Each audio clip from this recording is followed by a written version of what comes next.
देखिए दर्शकों, हो क्या रहा है कि देश की आबादी दिन प्रतिदिन बढ़ती जा रही है और ऐसी स्थिति में शासकीय भूमियां जो है वह कम होती जा रही है, क्योंकि शासन के द्वारा लगातार जो आबादी बढ़ रही है उसके लिए नियमित तौर पर कुछ न कुछ निर्माण कार्य किए जाते हैं। जैसे स्कूल है, पंचायत भवन है, या शासकीय मार्ग है, या शमशान घाट के लिए जगह है। तो वहाँ पर जो डेवलपमेंट किया जाता है, अर्थात कोई निर्माण कार्य किया जाता है, तो ऐसी स्थिति में शासकीय भूमियाँ जो है वह दिन प्रतिदिन घटती जा रही है। अब ऐसी स्थिति में यदि किसी गांव में या किसी स्थान पर शासन के द्वारा कोई निर्माण कार्य किया जाता है, तो सरकार के पास में जब कोई भूमि उपलब्ध नहीं होती है और उस गांव में कोई निर्माण कार्य किया जाना आवश्यक है, तो ऐसी स्थिति में शासन के द्वारा किसी भूमि को अधिग्रहित किया जाता है या कोई भूमि स्वामी अपने हक, हिस्से और कब्जे की भूमि जो है वह शासन के पक्ष में अभित्यजन कर सकता है। तो इसी विषय पर आज हम बात करने वाले हैं कि किस प्रकार से कोई व्यक्ति अपनी भूमि को शासन को अभित्यजन के माध्यम से दे सकता है। तो देखिए, सबसे पहले तो हम यह समझ लेते हैं कि अभित्यजन क्या होता है। देखिए, तो अभित्यजन जो है वह हम अपनी आसान और सरल भाषा में इस प्रकार समझ सकते हैं कि कोई भी भूमि स्वामी अपनी भूमि को सरकार को दे देता है, अर्थात अपनी भूमि जो है उसमें जो अपने हक और अधिकार है उनको त्याग देता है और उस भूमि को वह शासन को वापस दे देता है। तो इस प्रकार का अंतरण जो होता है वह अभित्यजन कहलाता है। तो दर्शकों, मैं हूं भगवती प्रसाद पुरोहित एडवोकेट और आप देख रहे हैं यूट्यूब का कानूनी ज्ञान चैनल। दर्शकों, आपने अभी तक हमारे चैनल को सब्सक्राइब नहीं किया है तो चैनल को सब्सक्राइब कर लीजिए, बेल आइकन को प्रेस कर दीजिए और इस वीडियो को तो आप फटाफट लाइक कर दीजिए, क्योंकि इस चैनल के माध्यम से मैं सरल और आसान भाषा में देता हूं आपको कानून की जानकारी। तो जान लेते हैं कि अभित्यजन क्या है।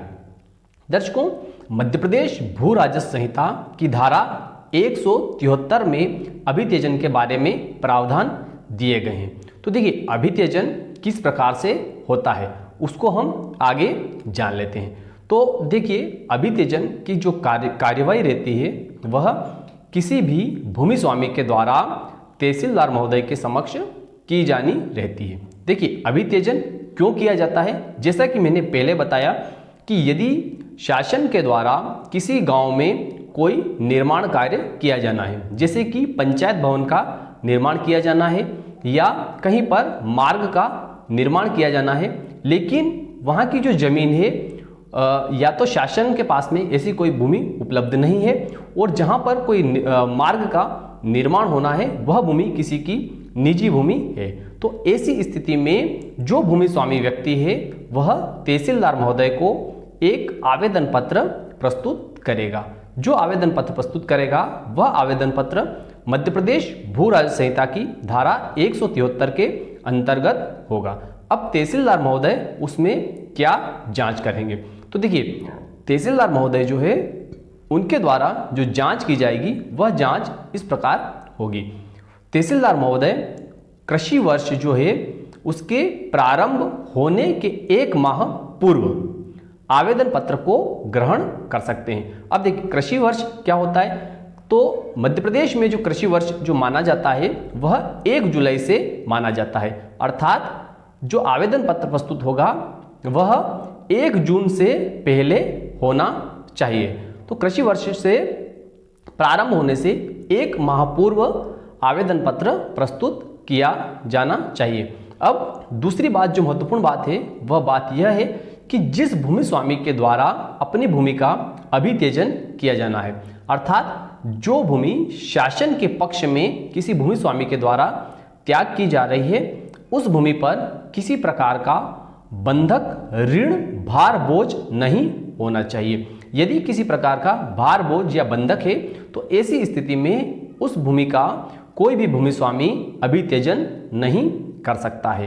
तो इस प्रकार से अभितेजन की कार्यवाही होती है।